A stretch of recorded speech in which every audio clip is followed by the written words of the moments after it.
Halo, perkenalkan nama saya Nicholas Benyamin untuk mata kuliah Pendidikan Pancasila untuk kelasnya manajemen 204 untuk prodi manajemen untuk dosennya yaitu Pak Dr. Andes Budi Slamet Riyadi, dan kali ini saya mau mempresentasikan untuk tugas saya untuk upload di YouTube. Untuk yang pertama, untuk jelaskan tentang sistem-sistem perekonomian Pancasila. Sistem perekonomian Pancasila adalah sebuah sistem ekonomi yang dijiwai oleh nilai filosofis bangsa Indonesia, yakni Pancasila, dan memiliki landasan konstitusional yang kuat pada Undang-Undang Dasar 1945, khususnya Pasal 33.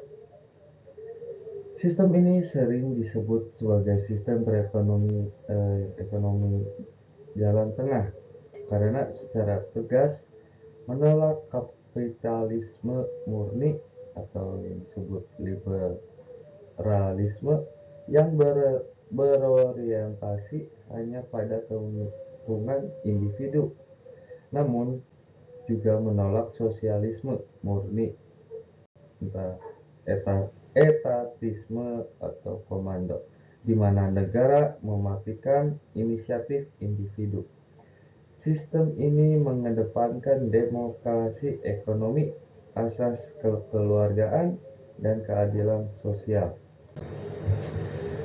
Berikut untuk rincian lengkap dan terperinci mengenai sistem perekonomian Pancasila. Untuk yang pertama, 1. Landasan konstitusional Undang-Undang Dasar 1945. Pasal yang ke-33. Pasal 33 Undang-Undang Dasar 1945 setelah amandemen adalah ruh utama dari sistem ini. Pasal ini menetapkan ayat penting, yaitu ayat yang pertama. Perekonomian disusun sebagai usaha bersama berdasarkan atas asas kekeluargaan. Ini adalah dasar terbentuknya koperasi. Untuk ayat yang kedua, cabang-cabang produksi yang penting bagi negara dan menguasai hajat orang banyak dikuasai oleh negara. Contohnya, listrik, air, telekomunikasi, minyak bumi. Untuk ayat yang ketiga ini, bumi dan air dan kekayaan alam yang terkandung di dalamnya dikuasai oleh negara, dipergunakan untuk sebesar-besar untuk kemakmuran rakyat. Untuk yang ayat keempat, perekonomian nasional diselenggarakan berdasarkan atas demokrasi dengan prinsip kebersamaan, efisiensi keadilan, berkelanjutan, berwawasan lingkungan, kemandirian, serta dengan menjaga keseimbangan, kemajuan, dan kesatuan ekonomi nasional. 2. Nilai-nilai Pancasila dalam perekonomian. Setiap sila dalam Pancasila memberikan batasan moral dan operasional bagi jalannya roda perekonomian. Contoh yang pertama, ketuhanan yang Maha Esa tersebut dalamnya ekonomi dijalankan dengan moralitas, agama, dan etika. Aktivitas ekonomi tidak semata-mata mencari keuntungan material duniawi, tetapi juga memperhatikan kehalalannya, kejujuran, dan menolak praktik korupsi, riba, ataupun penipuan. Yang kedua, kemanusiaan yang adil dan beradab. Sistem ekonomi menolak eksploitasi manusia oleh manusia, seperti upah buruh di bawah standar atau perbudakan. Pekerja dihargai martabatnya dan diberikan lingkungan serta kompensasi yang layak. Persatuan Indonesia ini mengutamakan kepentingan nasional di atas kepentingan golongan. Hal ini tercermin dari semangat cinta produk dalam negeri, nasionalisme ekonomi, dan pemerataan pembangunan antara wilayah di Indonesia, mencegah separatisme akibat ketimpangan. Yang keempat, kerakyatan yang dipimpin oleh hikmat kebijaksanaan dalam permusyawaratan perwakilan. Segala keputusan ekonomi yang besar harus mengutamakan kemakmuran rakyat. Demokrasi ekonomi, rakyat harus berpartisipasi dalam berpartisipasi dan turut menikmati hasil ekonomi, bukan hanya menjadi objek penderitaan. Dan untuk yang terakhir, yang kelima, keadilan bagi seluruh rakyat Indonesia. Ini adalah tujuan akhir perekonomian untuk mampu mengurangi yang namanya kemiskinan, mengurangi kesenjangan antara si kaya dan si miskin, serta memastikan pemerataan distribusi kekayaan alam. Tiga pilar ekonomi utama, yaitu untuk sistem ekonomi Pancasila digerakkan oleh tiga. Yang ketiga itu pilar utama pelaku ekonomi. Sistem ekonomi Pancasila digerakkan oleh tiga pelaku utama yang harus saling bersinergi dan tidak saling mematikan.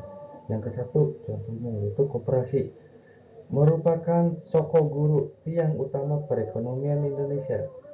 Koperasi adalah wujud nyata dari asas kekeluargaan dan gotong royong di mana modal dan keuntungan dikelola secara bersama-sama oleh anggotanya. Yang kedua itu BUMN, BUMD, Badan Usaha Milik Negara atau Daerah, perpanjangan tangan negara untuk mengelola cabang-cabang produksi yang vital dan strategi bagi hajat hidup orang banyak. Yang ketiga BUMS, Badan Usaha Milik Swasta, sektor swasta yang diberikan ruang gerak untuk menumbuhkan inisiatif, inovasi, dan efisiensi, serta menciptakan lapangan kerja secara lapangan kerja selama tidak merugikan masyarakat dan tidak memonopoli sektor strategis.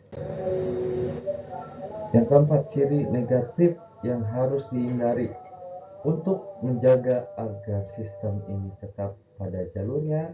GBHN atau yang disebut garis besar haluan negara, pada masa lalu merumuskan tiga bentuk sistem ekonomi secara tegas dilarang dalam sistem ekonomi Pancasila. Yang pertama contohnya free fight liberalisme, sistem persaingan bebas yang saling mematikan, praktik kapitalisme liar yang menumbuhkan eksploitasi manusia dan bangsa lain, serta melahirkan kesenjangan sosial yang tajam yang akibatnya persaingan bebas tanpa aturan. Etatisme, sistem komando ekstrim, negara beserta aparatur ekonomi negara mendominasi seluruh aktivitas ekonomi, mematikan potensi, inisiatif, dan kreasi pelaku ekonomi di luar sektor negara yang disebut swasta dan individu mati kutu. Yang ketiga, monopoli, pemusatan kekuatan ekonomi yang adalah pemusatan kekuasaan ekonomi pada satu kelompok konglomerasi atau perseorangan yang merugikan masyarakat luas bertentangan dengan keadilan sosial. Yang terakhir, yang keempat, perekonomian Pancasila adalah harmoni antara efisiensi ekonomi pasar swasta, intervensi dan perlindungan negara untuk pemerataan atau BUMN